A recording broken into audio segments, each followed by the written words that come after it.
नमस्कार साथियों।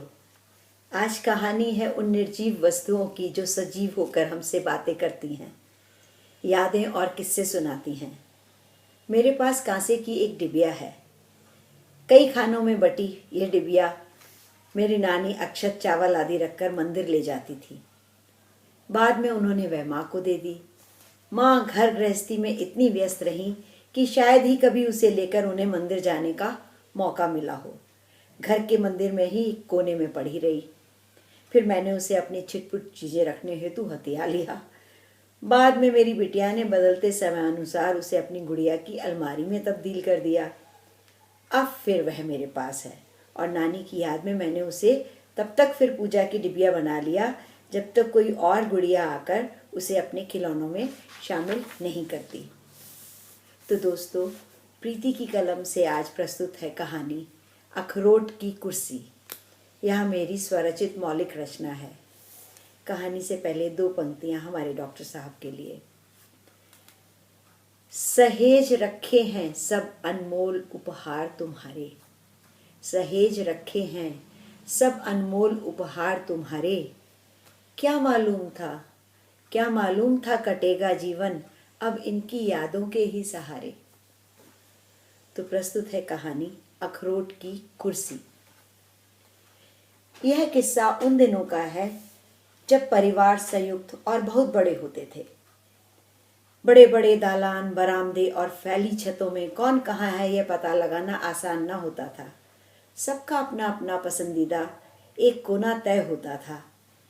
हमारे भी चौड़े बड़े आंगन के किनारे वाले बरामदे में दादी का तखत पड़ा था, जिस पर बैठी वे पूरे घर की गतिविधियों पर नजर रखे रहती।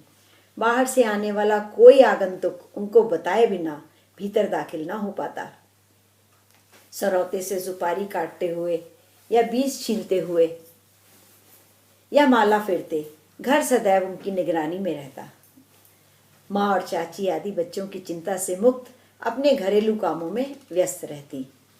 घर के बाहर वाले बरामदे में अखरोट की वह आराम कुर्सी रखी रहती, जिस पर टाइम टेबल के हिसाब से अलग अलग लोगों के बैठने का समय नियत था। मसलन सुबह सुबह बाबा एक हाथ में अखबार व दूसरे में चाय का कप लिए हुए उस कुर्सी पर बैठे दिखते, मिलने जुलने वालों और नौकर चाकरों को निर्देश देते हुए। फिर काम पर जाने से पहले पिता उस कुर्सी पर बैठकर कुछ देर सुस्ताते और फिर जूते दाट कर निकल जाते। सुबह का काम समाप्त कर माँ अपने दोनों पैर मोड़कर कुर्सी पर बैठ जाती और फिर पीछे सिर टिकाकर न जाने किस विचारों में या मीठी नींद में खो जाती। घर के तमाम बच्चों को उस कुर्सी से कोई दिलचस्पी ना थी। उनके पास इतनी फुर्सत ही ना थी कि कुछ क्षण रुककर उस पर बैठ कर के भी देखते। हाँ, सबसे बड़े भाई, जिन्हें सब बच्चे प्यार से दादा कहते थे, उनको अलबत्ता उस कुर्सी से विशेष लगाव था। संझा को अक्सर उन्हें हाथ में अंग्रेजी की मोटी किताबों के साथ इस कुर्सी पर बैठा पाया जाता। छोटे भाई बहन डांट खाने के डर से उनके पास ना फटकते और दादा शांतिपूर्वक कुर्सी पर बैठकर ही अपनी पढ़ाई पूरी कर लेते। गुजरते समय के साथ घर आंगन के रख रखाव में भी बदलाव आया। दादी की नजरें भी कमजोर पड़ने लगी और उनका तखत बरामदे से उठकर पिछवाड़े वाले कमरे में चला गया। आंगन में बनी मिट्टी की क्यारियों की जगह पक्के संगमरमरी फर्श ने ले ली। लोहे के जंगले लगाकर उन्हीं पर रंग बिरंगे फूलों के गमले सज गए। बाबा क्योंकि अक्सर बीमार रहते और दादा पढ़ाई के लिए बाहर जा चुके थे, तो वह अखरोट की कुर्सी भी बरामदे से उठकर ऊपर कबाड़ खाने में चली गई। घर के छोटे बच्चे अपनी पढ़ाई व अन्य गतिविधियों में व्यस्त हो गए और माँ, चाची व बड़ी बहनें घर गृहस्थी की व्यवस्था में। दादी की कर्कश आवाज भी पिछले कमरे से आते आते धीमी पड़ चुकी थी। चहल पहल भरे उस घर में एक तरह का सन्नाटा सा पसर गया। ऐसे में दादा के पढ़ाई पूरी करके वापस आने की व कलकत्ता में नौकरी मिलने की इस खबर ने पूरे घर में उल्लास की लहर दौड़ा दी। और तो और माँ पिताजी हमारी भाभी लाने की तैयारी में भी जुट गए।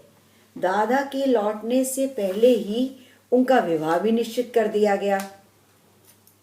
दादी ने भी जिद करके अपना तखत वापस बरामदे में डलवा लिया और उनकी उखड़ती सांसों के बावजूद वह एक कर्कश आवाज फिर से आंगन में गूंजने लगी। घर के बच्चे, बड़े, नौकर चाकर सभी अत्यंत उत्साह से विवाह की तैयारियों में जुट गए। विवाह से कुछ दिन ही पहले दादा आ पहुंचे, बिल्कुल बदले हुए, थोड़े रौबदार और अधिक हंसमुख। छोटे भाई बहन जो पहले उनके नजदीक जाते घबराते थे, अब उनको घेर कर बैठे थे और बड़े चाव से उनके कॉलेज और कलकत्ता के किस्से सुन रहे थे। शाम को आदतानुसार दादा अपनी पसंदीदा अखरोट की कुर्सी पर बैठने गए तो कुर्सी नदारद। माँ से पूछा तो पता लगा कबाड़ खाने में पड़ी है। तुरंत नौकरों से निकलवा कर, झड़वा पुछवा कर उसे अपनी पुरानी जगह स्थापित करवा कर ही उन्होंने दम लिया। शादी की गहमा गहमी में कभी उसे खिसकाकर इधर, कभी उधर कर दिया जाता। न जाने कितने लोग आते जाते उससे टकराते। माँ ने कई बार उसे हटाने के लिए कहा, पर दादा टस से मस नहीं हुए।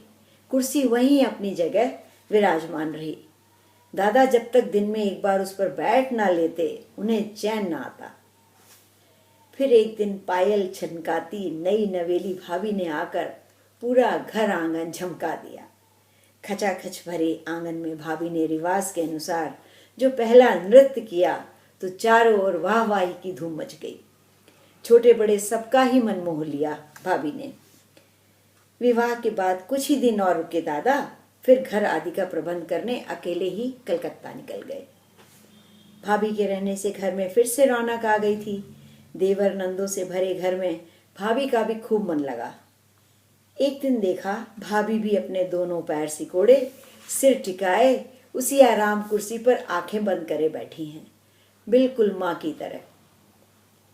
एक मास पूरा न होते दादा भाभी को लिवाने आ पहुंचे। माँ ने ढेर सारे आशीर्वाद व गृहस्थी के सामान के साथ भारी मन से दोनों को विदा किया। कहने की जरूरत नहीं कि सामान में एक अदद अखरोट की कुर्सी भी थी और दादा के कलकत्ता के छोटे से घर के छोटे से बरामदे में स्थापित हो गई। भाभी को तो शायद ही कभी फुर्सत मिली हो उस पर बैठने की।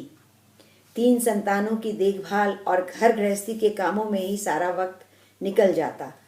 दादा जरूर रोज जब शाम को काम से थक हार कर आते तो उस कुर्सी पर बैठकर ही सुकून पाते। भाभी कभी कभी मजाक में उसे अपनी सौतन कहकर पुकारती, तब खींच कर दादा उन्हें भी अपने साथ बैठा लेते। समय गुजरता गया और तरक्की के साथ नए बड़े घरों में दादा की गृहस्थी भी बदलती रही। कुर्सी उसी शान के साथ उनके हर घर के बरामदे में सजती रही। करीबन 35 वर्षों तक लगातार नौकरी के पश्चात दादा रिटायर होकर अपने सब साजो सामान के साथ वापस अपने शहर आ गए। अब तक वे भी अपने 3 बच्चों का विवाह करके दादा नाना बन चुके थे और अब अपने पुश्तैनी घर में शांति व सुकून के साथ रहना चाहते थे। एक बार फिर घर आंगन में भाभी की मीठी आवाज गूंजने लगी। आंगन वाले बरामदे में अब अम्मा का तखत लगा था। बाबा, दादी, पिताजी सब जा चुके थे। दादी की जगह अम्मा ने ले ली थी और अब बाबा की जगह चाचा ने। बहनें ब्याह कर अपने अपने घर चली गई थीं। घर अब फिर से नई पौध की किलकारियों से गूंजने लगा था। दादा भी अब और फुर्सत पा मोटी किताबें लिए कुर्सी पर जा बैठते। भाभी चाय का प्याला पकड़ाने आती और अपनी सौतन कुर्सी को कोसना न भूलती। ऐसे ही एक दिन दादा सुबह धूप सेकते हुए कुर्सी पर बैठे थे। तबीयत कुछ ढीली लग रही थी। 7 वर्षीय पोते ने आकर तभी कहानी की फरमाइश की। उसे गोदी में बैठाकर दादा ने कहानी कहनी शुरू करी। एक अखरोट का पेड़ था। जब वह बहुत पुराना हो गया तो उसके मालिक ने सोचा इसको काट कर बेच दूं, और उसने उसे काट कर एक बढ़ई को बेच दिया। बढ़ई ने उसे छील कर काट कर कई टुकड़े किए और ठोक पीट कर यह कुर्सी तैयार करी। फिर इसकी घिसाई व पॉलिश करके इसको चमका दिया। बच्चे ने पूछा, बाबा पेड़ को काटने पर दर्द नहीं हुआ? हाँ हुआ ना, बहुत दर्द हुआ। पर उतना दर्द सहने के बाद इस कुर्सी में एक अद्भुत गुण आ गया। जो इस कुर्सी पर बैठता है वह अपना सब दुख दर्द भूल जाता है। ऐसा लगता है जैसे इसके दोनों हथों ने उसे संभाल रखा है और उसका कभी कुछ ना बिगड़ेगा। अच्छा, इसीलिए आप हमेशा इस पर बैठते हैं?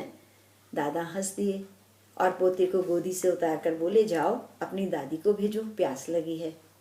बच्चा दौड़ गया। कुछ ही देर में भाभी हाथ में गिलास लिए आई।